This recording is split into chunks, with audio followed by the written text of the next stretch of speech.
Hello and welcome to a review of Desert Treasure 2, the rewards blog. It's not actually out yet. It's coming out this summer, and this is big because it will be one of the biggest updates of 2023. They're bringing out the brand new quest Desert Treasure 2, of course, but then on top of that, there's 4 new solo bosses post-quest. So like, think of Vorkath. We've got 4 Vorkaths. Morkath, mate. Loads of them. After Secrets of the North came out, the Ancient Vault was released into the game, and some corners of the map were filled in Uza. And this is sort of a signpost towards Desert Treasure 2. So I'm just going to give my thoughts and feedback on the Desert Treasure 2 reward blog here. I'm not going to read it all word for word because I hope you guys can read. So I'll just cover the key points. So what's coming out? There's going to be 4 repeatable bosses coming out after the quest. And they're going to range in difficulty from Vorkath level to some of the toughest post-quest encounters we've ever made. So that's a range there. We've heard this before with Muspa. It's kind of hard to predict how hard something is going to be, right? So yeah, there's going to be a range of difficulties apparently, and that means that the rewards are going to sit just below raid level because it's not going to be as hard or mechanical as a raid. So bear that in mind while talking about these rewards here. Virtus Robes, hello. We already let the cat out of the bag on this one on the Winter Summit. The cat is definitely, it's been out the bag because these have been polled before. I love that saying, by the way. I heard a story about it. I don't know if it's actually true, but they used to sell pigs in sacks or something, a pig in a poke. And the phrase cat out of a bag would come from scammers. They think that they're selling someone a pig, but actually there's a cat inside the bag and the cat is cheaper. And when you get home, you open up your bag, you're expecting your pig to pop out, the cat pops out the bag and you've been scammed, mate. So I always quite like that phrase. But yeah, we've seen, sorry, this is a tangent. I sound gross as well, so don't be expecting anything from this video at all. I've had like back-to-back illnesses. Anyway, Virtus Robes. They have been polled before, and the idea was they would buff all the different versions of Ancient, so Blood, Ice, Shadow, and Smoke. Kind of like the new Scepter does, the Ancient Scepter. So, do they really have a place in game doing that? I'm not entirely sure that's the way we should go down. I think, as we will discuss later, the Scepter is getting a buff as well. The problem with introducing Mage Robes, in my opinion, is you have magic accuracy, which doesn't really matter too much in a lot of PvM situations. And then you have magic damage. And now there's only one set of robes with magic damage, and that's Ancestral. And they're the best in slot for everything, magic accuracy, magic damage, the rest of it.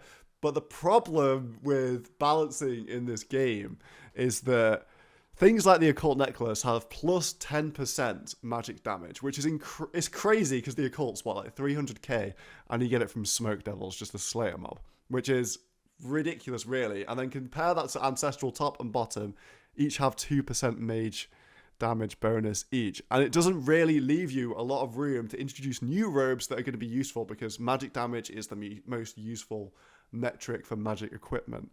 So what do I want to see from these robes? I mean, if I was designing the game, I'd slash the occult damage down to 6% and give these like a 3% and a 1% for the bottoms, and make Ancestral like 5% and 3% for top and bottom, and then you've got the old magic damage. But that's never going to happen because equipment rebalance just does not go down well with anybody.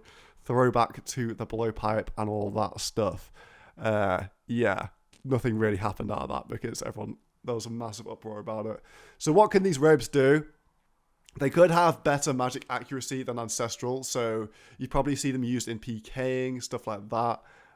As for PvM, they're not going to replace Ancestral, right? We've just said that these rewards are going to be below raid level, so they shouldn't have a magic damage. I mean, what, maybe 1% for all the pieces? That might be decent. And then you've got this thing that they could provide bonuses to the ancient spells. But the problem is with that you don't really use Ancients a whole lot outside of PKing and just for small bits of utility. And like I said before, they're going to be buffing this Ancient Scepter, which kind of fills this gap. So, in my opinion, it's a bit of a weak. There's not really a spot for these robes. I don't know. It's just that's just my opinion on that one. Unless you manage to rework magic damage and all that sort of thing. I mean, I guess you could make each of these spells hit harder, so you could increase the max hit of Ice Barrage all that sort of stuff. But I don't know. That's a bit of a slippery slope, isn't it? With like PvP, everyone's gonna be giga good. And then it's like maybe PVM, but I'm not a massive fan of having things just for PvP or just for PVM and like separating the two. So I don't know about that one personally. I guess there are things you can do beyond the Ancient Scepter buffs though. Say for all of them. Maybe this is the thing. Say if you're wearing the full set, maybe your barrages and bursts do a 4x4 area rather than 3x3. That would be pretty weird. Or something like that. I don't know. Would that be too OP? You could have a weird effect like that, which is related to Ancients. Possibly, maybe something like that would be good. Or you could save runes.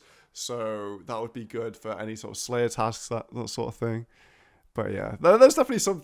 Yeah, I changed my mind. There's somewhere these could fit in, but I don't think it's not that cool if it's just the same effects as the Scepter, right? So blood spells heal more, ice spells freeze longer. I don't think that's... I don't know. I'd rather keep that to the Scepters if we're going to go down that route. And that brings us onto the Ancient Scepter upgrades. Now, these...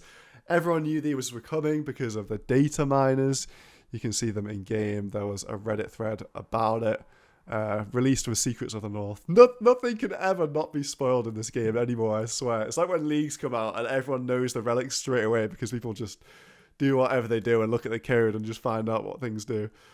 So yeah, as I was touching on before, Ancient Scepter upgrades, these are probably, I'm going to imagine, just buff the Ancient Scepter even more. So now, for example, Ice Barrage lasts 3 ticks longer if you're using the Scepter, so maybe this takes it to like 7 ticks or something. I think that's the way they should go down, really, and just make it a better version of the Ancient Scepter so it's not too confusing. Because if you're... There's suggestions in here of things like... It goes beyond freeze more good. We've got some creative ways to buff these elements that will shake up the meta. Oh, shake up the meta. That's very scary. In particular, ice and smoke. So they've given the example that they want to potentially let you freeze monsters that are currently immune to freezing. But I'm not a fan of that because you can't, for example, in Tombs of Masquerade, you can't freeze Baba because it would defeat the point of it. If something's immune to freezing, it's kind of been designed in that way. I wish they gave some examples here of things that they choose to make you freeze all of a sudden, like Akka, stuff like that. I'd rather keep the skill cap of those bosses being higher. Like the whole point is you're moving around the room and it's chasing you and stuff. I don't know about that one. And then they let you poison things that aren't poisonable. But that just seems so niche. Does anyone really care about that? I don't know. Not enough to use Smoke Barrage on something anyway, over like Thralls or all the rest of it. So I think they should just stick to the current Ancient Scepter effects, but just buff them a further 10% or something like that. I think that's the way forward with the Ancient Scepter upgrades. But yeah, let me know what you think. I'm not the font of all knowledge here. Just dropping some opinions down. But I'll probably vote no to this because, yeah, the game's designed the way it is to make PvM stuff interesting, and I feel like wouldn't this just break a load of that stuff? I don't know. And also, just freezing something and standing back, is that fun gameplay? I don't think it is necessarily. On to the next thing, new rings. Now, I feel like we have so many rings in Old School now, but obviously the DK's ones have been best in slot since the dawn of time. I think they've said since 2005 here, which is crazy. They're probably the oldest best in slot, so they just Jagex will look at it and be like, what can we upgrade next? And they're like, oh, fuck it, the rings, they're gone. So they're proposing best in slot for melee strength, ranged accuracy and range strength, which is interesting because people don't use archers rings and stuff at the moment, really, because it's all about that range strength, which increases your damage. It's like everything in this game is around the damage. The accuracy doesn't really matter because you're genuinely using a style which is just automatically 100% accurate on whatever you're attacking. And then we've got magic damage in a ring as well, which is interesting because it's that thing again of the problem with Old School is all the magic damage potential is sucked up in the fucking occult necklace, which is 10%, and the tormented, which is 5%, and then you've got these endgame ancestral pieces with 2%. So that is interesting to see what the actual values will be on here. But I think it's time, honestly. DK's rings, like what? You can just go into Rex and just firebolt it when you're literally like level 50. So I think it's fair enough that they drop best in slot rings. There's 4 here, so I'm guessing that's going to be 1 from each boss. Makes sense to me. I do quite like this, actually. And I think, yeah, when something comes out, it should have a good reward. And this is guaranteed that they'll have a good reward. And I think it'll pass. One thing that's interesting is there's a slash bonus and melee strength ring, and then just a best in slot melee strength ring. If they didn't want too much power creep, maybe they could do something like keep the strength bonus the same, but then you've got all the attack bonuses from all the other rings combined, but then are you killing other rings? I don't know. I kind of like these as they are, to be honest. I think they'll be a good addition to the game. Just blanket buffs. And I know everyone always loves to put old stuff and new stuff, but I'm completely fine with not having to put berserker rings in these things. Like, do we need everything to be upgrade scape?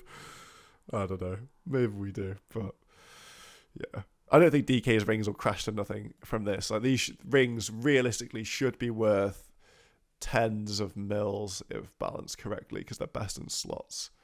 Well, I mean, I guess it depends on the drop table, right? If these things just like shit out GP non-stop, then that'll be worth nothing, but hopefully that's not the case. And I actually missed something on the Ancient Scepter. They're going to be using pity drops here, which is like the forecast head. Big fan of this. Oh my god. Untradables with pity RNG. Yes, please. More of this stuff. The forecast head is so nice when you're killing the boss and you know you're working towards something, and you're not just at the mercy of this random number generator. Mate, honestly, if I had my way, I would have everything in the fucking game under the system, to be honest. But that's just not. It's just not really going to be healthy. That's more of an Iron Man mindset. Yeah. So new rings looking good. You won't have to imbue them. That'd be nice for PvP and stuff. So I'd vote yes on that. Unique effects. I think we already have. Like, the light bearer is already used in so many different places. I'm happy just to have a blanket stat buff here, to be honest. Yeah. There's just so many rings to use, like Suffering, Lightbearer, all the DK's rings, Ring of the Gods, Brimstone ring even. Remember that thing? It's probably going to be irrelevant now, but yeah, I think it's a decent one. Moving on to last but not least, the Ruinous Powers, a brand new prayer book, and anyone that played before 2013 knows that you used to have curses in RuneScape. Soul Split, Turmoil, all the rest of that stuff was in the Ancients quest line. So it's exciting, and this really could shake up the game in a big way, because, well, they've suggested nothing here. They're open to ideas, right? So this could literally be anything. It could be skilling focused, combat focused.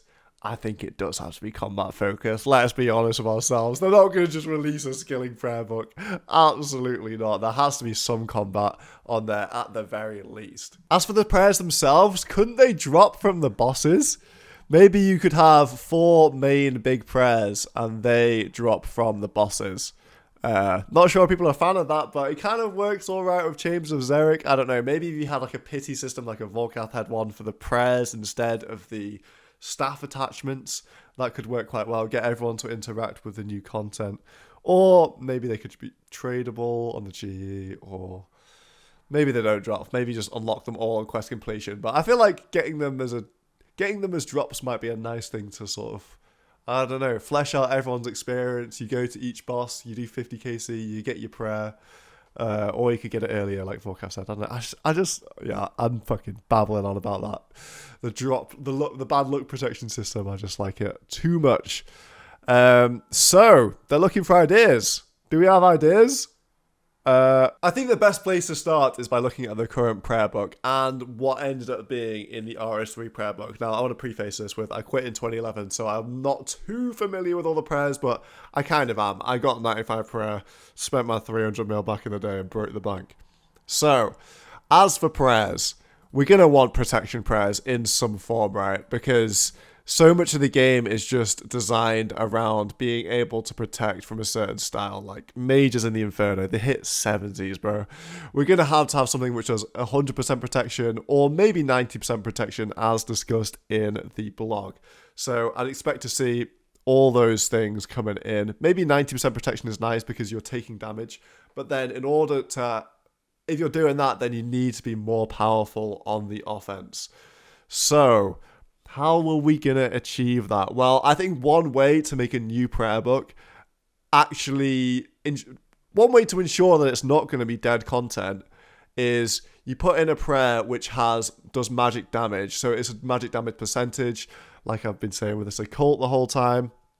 Say if there's a prayer which just gives 5% magic damage, like augury gives no magic percent damage. So anywhere where you're just using mage, automatically you're going to be using this new prayer book because of damage is just king in this game. So I think that would be a great place to take it.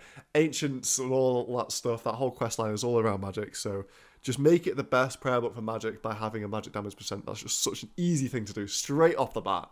No brainer in my opinion. As for other things, I would love to see, I mean, I'm just like the inner leagues player is just like flowing out from me right now, but taking inspiration from one of the relics from the Shattered Relics League, Knife's Edge. For those of you that don't know, when you're lower hit points, you hit more. But we don't necessarily have to hit more because that's a bit too crazy.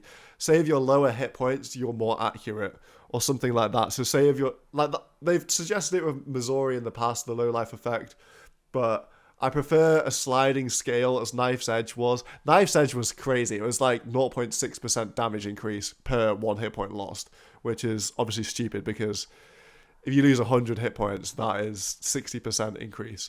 But if it was something like that, but for accuracy, and let's say this prayer was an overhead, so you could flick between them maybe, or you just have it up. I just think RuneScape is really missing out on a low life mechanic other than Darox. Darox is so fun. Everyone loves it so much. I don't know why we haven't got something else like that in the game yet. It's like baffling to me. I've suggested it like millions of times. We've got an amulet for PvP, anything. So I would love to see that in the form of a prayer. The lower hit points you are, the more accurate you are. And you're building up to having more accuracy than you do on the regular prayer book. And that's the thing. Are you going to be more powerful with this new prayer book than the regular prayer book? Hopefully you should level out around the same. Maybe a little bit better if you're like a bit more skilled. Or for the certain situations, like just using mage. It's really difficult to tell what the aims are going to be.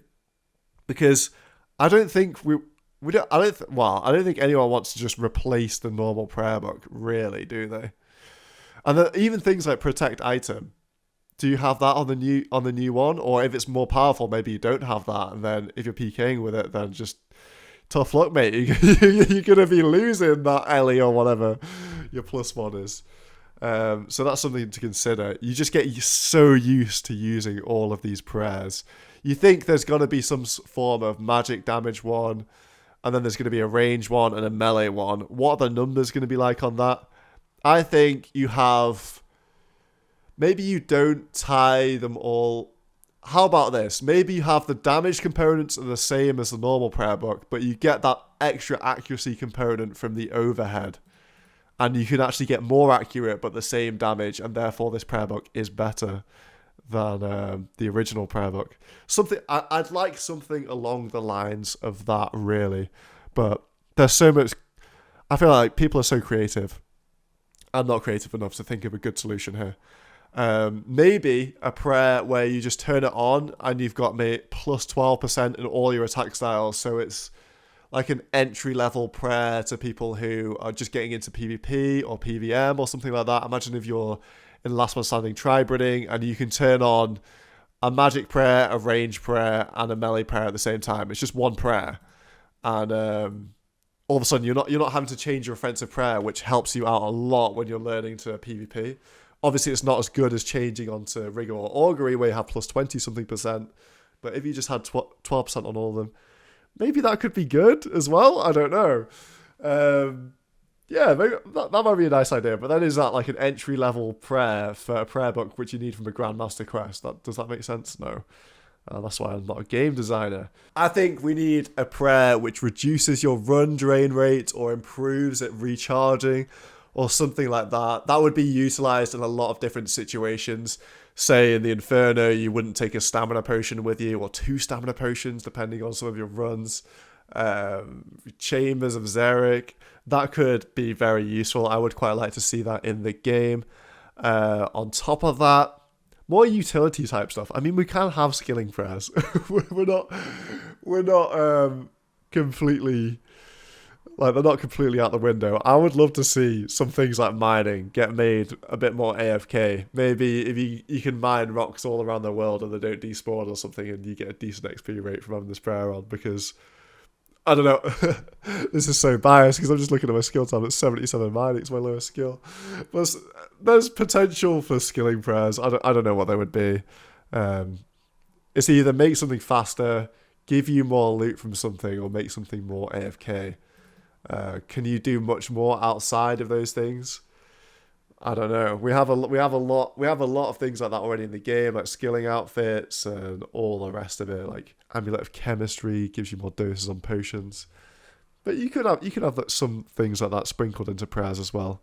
I would kind of like to see it to flesh out the book, because when you actually look at this prayer book, there are a lot of prayers, but a lot of them are just the same thing. It's just, this is a melee offensive prayer. 1, 2, 3, 4, 5 versions of it. So I'd imagine we'd get a bit of that going on in the new prayer book, like lesser versions of prayers. Also, what about the drain ones? So I think, were there drain prayers in RuneScape, the old RuneScape? I can't remember, or deflects or something. But a defense draining one might be pretty damn good for anywhere where I hate how PVM is very reliant on hitting Dragon Warhammer specs, so potentially counteracting that with a defense draining prayer would be kind of good. But then again, you're just making up for that by having bonus accuracy from an overhead, or maybe it doesn't even have to be an overhead, nice edge, or anything like that sort of effect. Sorry, I'm just completely rambling now. Do I have any more good ideas here? I'd say I definitely don't want to see Soul Split. It was just way too overpowered. And I think we're at a good place with healing items. We already have Blood Fury, Blood Barrages, all that sort of stuff. I don't think we need a prayer just to break everything in the game. And yeah, stuff like Turmoil, what was it, like 30-something% strength bonus? Do we need a plus 10% increase from now with all the other stuff we have in the game? I just think it's a bit too far with the power creep. I'd just like to see better combinations, better accuracy, I think, is the way forward. I mean, maybe we can have a plus, what is this? It's like plus 23, isn't it? Maybe we can have like a plus 25% strength one. Maybe they can be slightly better, but then you have to have drawbacks from the prayers not doing 100% damage, protection, maybe no protect item, and all the rest of it. I don't know. It's hard to design something which doesn't make this prayer book redundant and then also isn't dead content. So that's why I kind of like the mage damage idea. Overall, I think the new prayer book should have better potential but more drawbacks than the standard prayer book. So it's like the riskier option versus the safe option. That would be lovely. Anyway, yeah, if you made it this far, subscribe to the second channel. Just ramble content, I guess I could do from now on. This took me about an hour to make, so super simple, super easy. These are all just my opinions, remember. I don't know anything about anything. Who knows anything about anything? I'm excited to see what happens. Drop a comment of what you want to see from the new prayer book, because people might read it from Jagex. You never know. And your prayer might get added to the game. Main channel content coming out soon. I've got a video fully done, but I'm just waiting on the sponsor. Bye.